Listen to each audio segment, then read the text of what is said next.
Welcome students to my YouTube channel. This is Vishal sir. Now students, we will discuss about our chapter 2nd of unit 3rd, that is magnetism and matter. Most of the topics from this chapter are deleted in the new session by the CBSE. So we are left with only 3 or 4 topics that we will discuss. And one of the topic is that we first discuss about current loop as a magnetic dipole.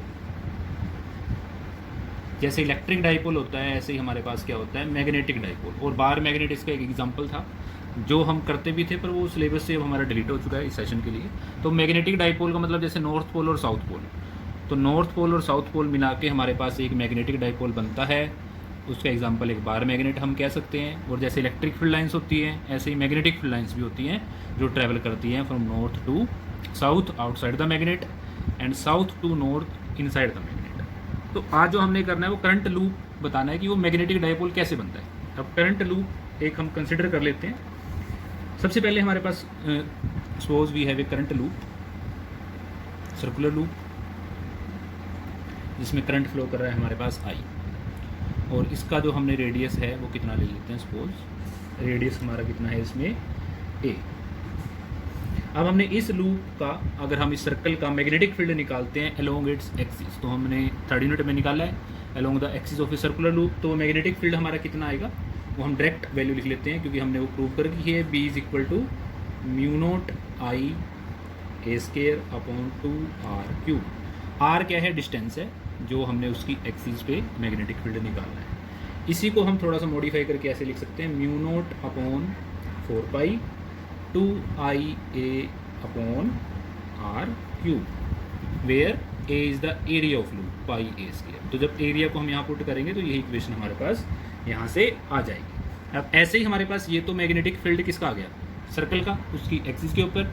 ऐसे ही अब हम कर सकते हैं जो हमने किया भी है, electric field of a dipole, electric field of a dipole at its axial point. Axial point पे हमारे पास इलेक्ट्रिक फील्ड कितना आता था 1/4 pi epsilon naught 2p upon R cube. ये भी हम प्रूव कर चुके हैं. तो इन इक्वेशंस को जरा हम कंपेयर करते हैं. इन दोनों इक्वेशंस में ये क्वांटिटी हमारे पास कांस्टेंट है, ऐसे ये क्वांटिटी हमारे पास कांस्टेंट है. 2 यहाँ पर भी है, यहाँ पर भी है, आर क्यूब यहाँ भी है और यहाँ भी है. सिर्फ फ़र्क क्या है हमारे पास कि जो p है उसकी जगह हमारे पास क्या है i इंटू ए. तो मतलब p किसके इक्वल होना चाहिए दोनों इक्वेशंस को कंपेयर करके, i इंटू ए. पर p तो हमारे पास क्या है, डाइपोल मूवमेंट. तो उस डाइपोल मूवमेंट को हम क्या नाम देंगे, मैग्नेटिक मूवमेंट. तो मैग्नेटिक मूवमेंट को हम डिनोट करते हैं m से. तो m की वैल्यू क्या आ गई, दोनों को कंपेयर करके p इज इक्वल टू नहीं लिखेंगे, हम लिखेंगे m is equal to i into A. So magnetic movement circular loop की कितनी आ गई, i इंटू ए. तो हम यहाँ से क्या बता सकते हैं कि जो सर्कुलर लूप है, करंट कैरिंग जो लूप है सर्कुलर लूप, वो एक मैग्नेटिक डाइपोल के जैसे ही बिहेव करता है, जिसकी मैग्नेटिक मूवमेंट कितनी होती है, करंट इनटू एरिया. तो इस तरीके से हम इसकी मैग्नेटिक मूवमेंट निकाल सकते हैं किसी भी सर्कुलर लूप की. कैसे निकाल सकते हैं वो हमारे पास रूल भी है. एक अगर हमारे पास नंबर ऑफ टर्न्स है तो क्या आ जाएगा NIA. अगर करंट हमारे पास क्लॉकवाइज डायरेक्शन में फ्लो करता है तो वो कौन सा लूप बनेगा, एक लूप रूल हमने याद रखना है. अगर करंट हमारे पास क्लॉकवाइज डायरेक्शन में फ्लो करता है तो वो हमने कौन सा पोल बनाना है, उसका साउथ पोल. और अगर करंट हमारा एंटी क्लॉकवाइज है तो वो हमारा क्या बन जाएगा, नॉर्थ पोल. तो इस तरीके से पोलैरिटी भी हम बता सकते हैं बाय द लूप रूल. तो जब हम लूप को above the plane of paper देखेंगे तो वो साउथ पोल, और below the plane of paper अगर हम देखेंगे तो वो कौन सा लगेगा, हमें नॉर्थ पोल. तो एक सर्कुलर लूप कैसे बिहेव करता है, एज ए मैग्नेटिक डाइपोल, जिसकी मैग्नेटिक मूवमेंट कितनी होती है, NI इंटू ए.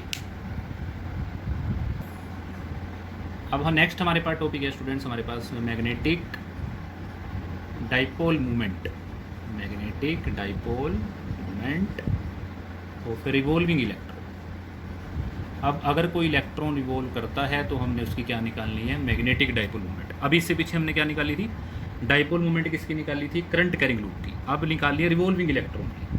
तो उसके लिए हम क्या कंसिडर करते हैं, क्योंकि जब इलेक्ट्रॉन रिवॉल्व करता है अपने ऑर्बिट में तो वो भी एक करंट कैरिंग लूप ही बन जाता है. तो सपोज इलेक्ट्रॉन हमारा कैसे रिवॉल्व कर रहा है, एंटी क्लॉकवाइज. तो करंट हमारा कैसे करेगा, क्लॉकवाइज, क्योंकि हमें पता है इलेक्ट्रॉन और करंट की डायरेक्शन एक दूसरे के अपोजिट होती है। ये न्यूक्लियस है हमारा जिसके आसपास इलेक्ट्रॉन रिवॉल्व करता है। सपोज इलेक्ट्रॉन यहाँ पर है जो रिवॉल्व कर रहा है, रेडियस कितना है r, और इसमें हमारे पास करंट की डायरेक्शन, इस पॉइंट पे उसकी वेलोसिटी हम इस डायरेक्शन में कंसिडर कर सकते हैं v वेक्टर। ओके, सो सबसे पहले हम करंट निकाल लेते हैं। करंट क्या होता है हमारे पास, चार्ज अपॉन टाइम। चार्ज कितना है इलेक्ट्रॉन पे e, और टाइम कितना है उसका, टाइम पीरियड t। अब e अपॉन टी, टाइम का फॉर्मूला क्या होगा, डिस्टेंस अपॉन स्पीड। डिस्टेंस कितनी, सर्कल की सर्कमफ्रेंस, और स्पीड कितनी v, तो e v अपॉन 2 r। और एरिया हमारे पास क्या होता है लूप का, सर्कुलर लूप का एरिया क्या आएगा, πr²। अब उसके बाद हम उसकी ऑर्बिटल मैग्नेटिक मूवमेंट निकालेंगे, orbital magnetic movement of the electron, जिसको हम नाम देंगे mu L equal to I into A. वही फॉर्मूला जो हमने पीछे किया है, सिर्फ उसका नाम चेंज कर दिया, ऑर्बिटल मैग्नेटिक मूवमेंट, क्योंकि ये इलेक्ट्रॉन की वजह से है। तो आई और ए की वैल्यू पुट कर देते हैं। आई कितना है, ई वी अपॉन 2πr, और ए कितना है, πr²। तो ये कैंसिल करके हमारे पास क्या आ जाएगा, ई वी आर अपॉन 2। ये हमारे पास क्या आ गया, magnetic dipole movement of the electron. अब ऐसे ही अब हमने उसका एंगुलर मोमेंटम निकालना है। अब इलेक्ट्रॉन का एंगुलर मोमेंटम क्या होता है, mass into velocity into radius. Mass किसका, इलेक्ट्रॉन का, वेलोसिटी इंटू रेडियस। इक्वेशन 1 को 2 से डिवाइड कर देते हैं तो क्या आएगा हमारे पास, 1 हमारे पास ये है, और 1 को 2 से डिवाइड करके क्या आएगा, mu L upon L is equal to E V R upon 2 upon M E V R. तो यह आ जाएगा E upon 2 M E. Okay, और यहाँ से म्यू एल हमारे पास क्या आ जाएगा, E upon 2 M E into L. और अगर हम वेक्टर की बात करें तो mu L vector is equal to minus of E upon 2 M E into L vector, क्योंकि जो म्यू एल वेक्टर है वो हमारा एक्ट करेगा डायग्राम में downward magnetic movement, orbital magnetic movement, और उसके बाद जो हमारा एल वेक्टर वो एक्ट करेगा upward, that is angular momentum. तो इस तरीके से हम उसको इस फॉर्म में भी लिख सकते हैं, mu L upon L. My negative sign क्या शो करता है कि म्यू एल और एल एक दूसरे के इक्वल और अपोजिट है, तो यहाँ से हम उसकी वैल्यू भी लिख सकते हैं। अब नेक्स्ट हमारे पास जो टॉपिक है, यहाँ तक हमने मैग्नेटिक डाइपोल मोमेंट निकाली इलेक्ट्रॉन की। अब नेक्स्ट हम टॉपिक डिस्कस करेंगे अपना magnetic elements of earth.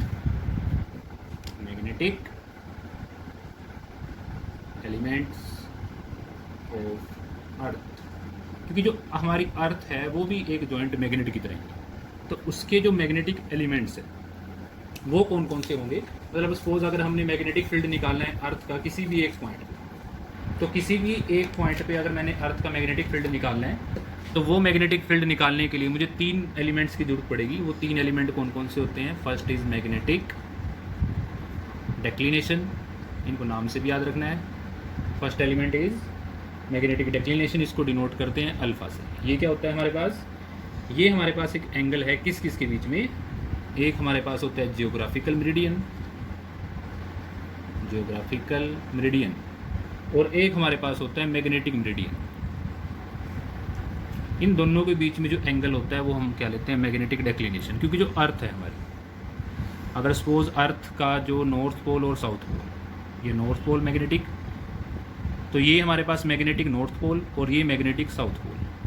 North pole magnetic और साउथ पोल मैग्नेटिक। और तो जो जियोग्राफिकल एक्सिस होगी वो हमारे पास रिवर्स होगा, मतलब कि जिस डायरेक्शन में नॉर्थ होगा उस डायरेक्शन में हमारा साउथ जियोग्राफिक और नॉर्थ जियोग्राफिक। तो इनके बीच में जो एंगल बनता है हमारा उसको हम मैग्नेटिक डेक्लिनेशन बोलते हैं, क्योंकि जिस डायरेक्शन में अर्थ का नॉर्थ पोल होगा मैग्नेट का, उस डायरेक्शन में साउथ डायरेक्शन होगी जियोग्राफिक, मतलब ईस्ट वेस्ट नॉर्थ और साउथ, वो डायरेक्शन होगी हमारी। तो उन दोनों के बीच में जो एंगल होता है उसको हम अल्फा कहते हैं। सेकंड कंपोनेंट हमारे पास आता है इसमें, second element is angle of dip. Angle of dip को डिनोट करते हैं हम डेल्टा से। एंगल ऑफ डिप हमारे पास क्या होता है, टोटल मैग्नेटिक फील्ड और जो अर्थ का हॉरिजॉन्टल कंपोनेंट है, हॉरिजॉन्टल डायरेक्शन में जो होगा BH cos थीटा, उसमें जो हमारे पास एंगल बनेगा that is called angle of dip.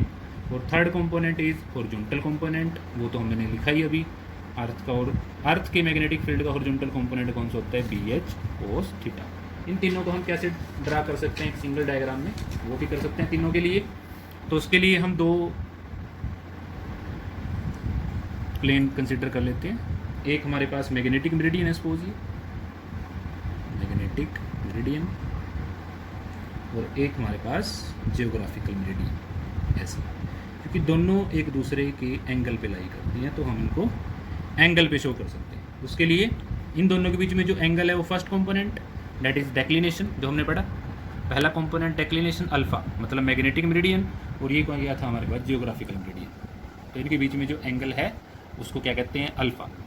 अब सेकंड कंपोनेंट कौन सा है, अब अगर हमारे पास अर्थ का मैग्नेटिक फील्ड इस डायरेक्शन में आता है तो दो कंपोनेंट होंगे, हॉरिजॉन्टल कंपोनेंट और वर्टिकल कंपोनेंट। तो अर्थ का टोटल मैग्नेटिक फील्ड और हॉरिजॉन्टल कंपोनेंट के बीच में जो एंगल होगा उसको क्या कहेंगे, एंगल ऑफ डिप। और horizontal component is again BH, वो भी हमारे पास क्या है, टोटल हॉरिजॉन्टल कंपोनेंट। तो तीनों कंपोनेंट को हम इस तरीके से लिख सकते हैं। बाकी हॉरिजॉन्टल कंपोनेंट क्या होगा, B cos delta, vertical component क्या होगा, B sin डेल्टा।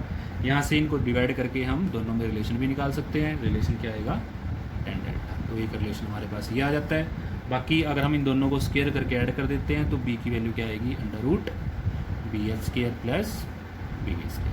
तो इस तरीके से हम अर्थ के 3 कंपोनेंट डिस्कस कर सकते हैं। अगर मैंने अर्थ का मैग्नेटिक फील्ड किसी भी प्लेस पे निकालना है तो वो इन कंपोनेंट की हेल्प से ही हम निकाल सकते हैं। सो स्टूडेंट्स, ये हमारी यूनिट का लास्ट टॉपिक भी था और इस चैप्टर का भी। नेक्स्ट वीडियो में अब हम अपनी नेक्स्ट यूनिट स्टार्ट करेंगे, यूनिट 4। Thank you.